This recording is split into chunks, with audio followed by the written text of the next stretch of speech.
Prime Minister of the Republic of Bharat. Donald ট্রাম্পের কড়া চাপ, স্যাংশন আর ট্যারিফের মাঝেই রাশিয়ার প্রেসিডেন্ট ভ্লাদিমির পুতিন দিল্লি সফরে এসেছেন। ভারত কি আবারও S-400 বা SU-57 এর মতো সামরিক অস্ত্রের ডিল সাইন করতে চলেছে? এই পুরো বিষয়টি খুবই সেনসিটিভ।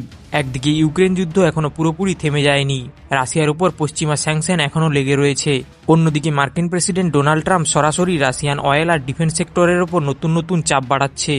এই অবস্থায় পুতিনের ভারত সফরের মূল দুটি লক্ষ্য: এক, ভারতের সাথে পুরনো সম্পর্ক চাঙ্গা করা, পৃথিবীকে দেখানো ভারত রাশিয়া এখনো আগের মতোই ব্রাদার।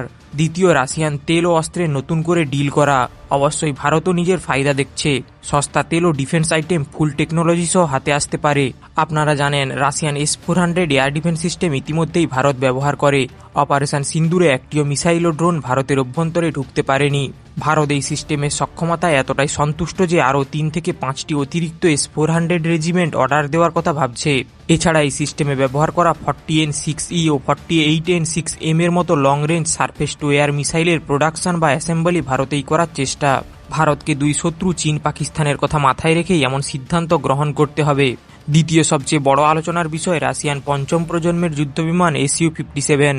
ভারতের তরফ থেকে অফিসিয়ালি কিছু না বলা হলেও রাশিয়ান রসবরণ এক্সপোর্টের তরফ থেকে আকর্ষণীয় অফার দেওয়া হচ্ছে। বহুদিন থেকে ভারতীয় বায়ুসেনায় যুদ্ধবিমান সংকট রয়েছে। পুরনো MiG-21 ও জাগুয়ার বিমানের জায়গায় নতুন প্রজন্মের বিমানের প্রয়োজনীয়তা দেখছেন বিশেষজ্ঞরা। চীন পাকিস্তানের 5th জেনারেশন ফাইটারের বিপরীতে ভারতের 5th জেনারেশনের বিমান সার্ভিসে আনতে হবে। তবে এখনই যে চুক্তি স্বাক্ষরিত হবে এমন কোনো গ্যারান্টি নেই। তবে রাশিয়ার তরফ থেকে প্রস্তাব আসতে পারে এবং সম্ভাবনা রয়েছে চুক্তি স্বাক্ষরিত হওয়ার। ভারতের সবচেয়ে আধুনিক অস্ত্রের মধ্যে অন্যতম ব্রাহ্মোস মিসাইল নিয়েও হতে পারে আলোচনা। ইন্ডিয়া রাশিয়া জয়েন্ট ভেঞ্চার প্রতিষ্ঠান ব্রাহ্মোস অ্যারোস্পেস হাইপারসনিক মিসাইলের রিসার্চ অ্যান্ড ডেভেলপমেন্টের ওপর কাজ করছে। ব্রাহ্মোস মিসাইলের উন্নত ভেরিয়েন্ট ব্রাহ্মোস 2 এবং ছোট হালকা ব্রাহ্মোস এনজি নিয়ে কাজ চলছে। এগুলো কেনাবেচার কোনো প্রজেক্ট নয়, এগুলো দুই দেশের যৌথ উদ্যোগে তৈরি অস্ত্র, যেগুলো ইন্দোনেশিয়ার মতো দেশকে বিক্রির জন্য রাশিয়ার সহমত প্রয়োজন। ভারতীয় সেনাবাহিনীর জন্য রাশিয়া থেকে যে AK-203 রাইফেল কেনা হয়েছিল সেগুলো এখন উত্তরপ্রদেশের আমেঠিতে তৈরি হয় রাশিয়ার সাথে জয়েন্ট প্রোডাকশনে। এই প্রোডাকশনের ক্যাপাসিটি বাড়ানো অথবা আরও কোনো ছোট বড় অস্ত্র জয়েন্টলি তৈরির বিষয়ে আলোচনা হতে পারে। এগুলো মেক ইন ইন্ডিয়া ইনিশিয়েটিভের আন্ডারে দেশেই তৈরি করা সম্ভব হবে। এবার আসি সবচেয়ে ইন্টারেস্টিং অংশে, যেটা হলো পশ্চিমাদের রিয়াকশান। ট্রাম্প প্রশাসন ইতিমধ্যে রাশিয়ান অয়েল আর ডিফেন্স সেক্টরের ওপর নতুন স্যাংশন চাপিয়েছে। রাশিয়া থেকে ভারত যত বেশি অয়েল ও অস্ত্র নেয় আমেরিকার অস্বস্তি তত বাড়ে। সাম্প্রতিক সময়ে কিছু ভারতীয় পণ্যের ওপর অতিরিক্ত ট্যারিফ বসানো হয়েছে। এটাকেও অনেক বিশ্লেষক ট্রাম্পের চাপের কৌশল হিসাবে দেখছেন। পরিষ্কারভাবে বোঝা যাচ্ছে ভারত যদি রাশিয়ার সঙ্গে খুব বেশি ডিফেন্স ডিল বাড়ায় তবে ওয়াশিংটন অর্থনৈতিক ও রাজনৈতিক চাপের টুল ব্যবহার করতে পারে। এখনও পর্যন্ত ট্রাম্প সরাসরি S-400 বা SU-57 এর মতো ডিল থামিয়ে দেওয়ার আলটিমেটাম দেয়নি। ইংরেজি গণমাধ্যম, থিঙ্ক ট্যাঙ্ক এবং ট্যারিফের মাধ্যমে ভারতের ওপর প্রেসার বাড়াচ্ছে।